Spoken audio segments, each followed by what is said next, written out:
সেই দিন হবে বিজয়, যেদিন বাংলাদেশের প্রতিটি কানায় কানায় ইসলামের বিজয় হবে। যেদিন আল্লামা সাঈদী প্রথম সংসদে গিয়েছিল, সেই দিন প্রথম দিন সভাকক্ষে ঢুকে দেখলেন সংসদ সদস্যরা মাথা ঝুঁকিয়ে স্পিকারকে সম্মান দেখিয়ে ঢুকতেছে। মুসলমানদের মাথা ঝুঁকানো জায়েজ আছে না? তিনি তারপরে তিনি বিল উত্থাপন করলেন, মুসলমানরা মাথা ঝুঁকাতে পারে না, এবং সেই বিল পাস হল। সেই বিল পাস হতে সব হলো কার? সব হলো কার? আল্লামা সাঈদী? শুধু একা আল্লামা সাঈদী সব?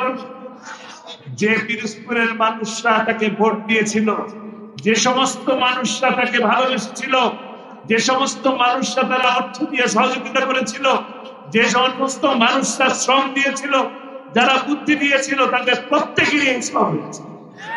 এখনো পর্যন্ত তাদের নামে এই সব জারি আছে। এই সমস্ত লোককে পাঠাবেন না? এই সমস্ত লোককে কি সংসদে পাঠাবেন না? ইনশাআল্লাহ আগামী দিন এই কোরআনের পাখিদেরকে যেদিন সংসদে পাঠাবে, সেই দিন কোরআনের শাসন কায়েম হবে, ইনসাফ ভিত্তিক সমাজ প্রতিষ্ঠা হবে। আল্লাহ তাআলা আমাদেরকে সেই দিন পর্যন্ত ভালো রাখুন, সুস্থ রাখুন, কোরআনের পক্ষে থাকার তৌফিক দান করুন। কোরআনের দাওয়াত মানুষের ঘরে ঘরে, আপনারা প্রত্যেকে আল্লামা সাঈদীর ভূমিকা পালন করবেন। প্রত্যেকেই প্রত্যেকের ঘরে ঘরে কোরআনের দাওয়াত পৌঁছে দেবেন, কোরআনের কথা বলবেন, কোরআনকে পড়বেন, কোরআনকে বোঝার চেষ্টা করবেন।